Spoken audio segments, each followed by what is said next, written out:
ગુજરાતમાં આપનું સ્વાગત છે। પંચમહાલમાં ભાજપનો ભવ્ય વિજય। શહેરાની બોરિયા જિલ્લા પંચાયત બેઠક અને નગરપાલિકામાં ભગવો લહેરાયો। તમામ 28 બેઠકો ભાજપના ભાળે। ભાજપનો કેસરીયો લહેરાયો। મગનભાઈની જીત બાદ ભાજપ કાર્યક્રમોમાં ભારે ઉત્સાહ। વિજયોત્સવ શરૂ। ભાજપના ઉમેદવાર 13,761ની લીડથી થઈ જીત।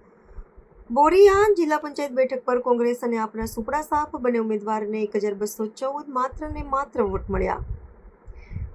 જિલ્લા ભાજપના ચાણક્ય તરીકે ઓળખાતા મગન વિરમ પટેલિયાએ પોતાની રાજકીય સૂઝબૂઝથી તમામ હરીફોને માત આપીને જંગી લીડ સાથે જીત હાંસલ કરી છે। વિરમભાઈ પટેલિયા, હું બોરિયા જિલ્લા પંચાયત ભારતીય જનતા પાર્ટીમાંથી ઉમેદવારી નોંધાયેલી। મારી સામે કોંગ્રેસ અને આપના ઉમેદવાર હતા। કુલ આ જિલ્લા પંચાયતનું 25,000 મતો પૈકીનું 16,300 જેવું મતદાન થયેલું। આજે મને ભારતીય જનતા પાર્ટી પક્ષને 15,000 મતો મળી હું વિજયી બન્યો છું અને સામેના ઉમેદવારોને ડિપોઝિટ પણ જપ્ત થાય એવી સ્થિતિ બોરિયા જિલ્લા પંચાયતના મતદારોએ કરી છે। આવા મતદારોને હું ખૂબ ખૂબ આભાર માનું છું। હું 15,000 મતોની લીડથી જ વિજેતા બન્યો છું ભારતીય જનતા પાર્ટી તરફથી અને મતદારોને મારા બીજી વાર પણ ખૂબ ખૂબ અભિનંદન છે। ભારત માતા કી જય। જ્યારે શહેરા નગરપાલિકામાં ભગવો લહેરાયો। તમામ 28 બેઠકો ભાજપના ફાળે। 11 બેઠકો પર ભાજપના ઉમેદવારોએ વિજય મેળવતા હવે પાલિકામાં વિપક્ષના સુપડા સાપ। 17 બેઠકો બિનહરીફ થયા બાદ બાકીની 11 બેઠકો પર પણ ભાજપનો કબજો। વિજેતા ઉમેદવારોને ફુલાર પહેરાવીને અભિનંદન પાઠવવામાં આવ્યા હતા। જીતેલા ઉમેદવારોનું ભવ્ય વિજય સરઘસ કાર્યક્રમમાં ભારે ઉત્સાહ। જિલ્લા ભાજપ મહામંત્રી જિગ્નેશ પાઠકને ઘોડા પર બેસાડીને ભવ્ય વિજય સરઘસ કાઢવામાં આવ્યું હતું। સમગ્ર શહેરા નગર અત્યારે કેસરિયા રંગે રંગાયું છે।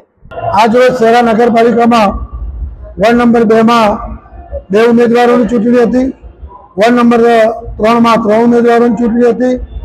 વોર્ડ નંબર 4 માં 2 ઉમેદવારોની ચૂંટણી હતી અને વોર્ડ નંબર 6 માં 4 ઉમેદવારોની ચૂંટણી હતી। એમ કુલ 11 બેઠકો પર ચૂંટણી હતી। એનું પરિણામ આજ રોજ જાહેર થયું।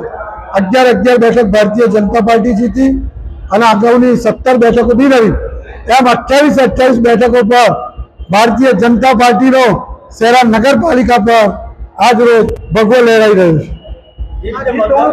છે। જીતનું કારણ વિકાસ, લોકોના પ્રશ્નો, લોકોની વાચા અને માન્ય મુરબ્બી ધારાસભ્ય જેઠાભાઈ ભરવાડ સાહેબે શહેરા નગરપાલિકાનો જે વિકાસ કરી રહ્યા છે એના ગુજરાત સરકાર, આપણા માન્ય મુખ્યમંત્રી ભૂપેન્દ્રભાઈ પટેલ સાહેબે જે નગરપાલિકામાં જે વિકાસ કરી રહ્યા છે એનું છે। તમામ 28 બેઠક ભાજપની આવી છે। મતદારોનો વિશ્વાસ કાયમ રહ્યો છે। મતદારોનો વિશ્વાસ અમારા ઉપર હતો। ઘણા બધા પરિબળો કામ કરી ગયા હતા ત્યાંની અંદર, પણ કોઈ પરિબળ કામ લાગ્યું નથી।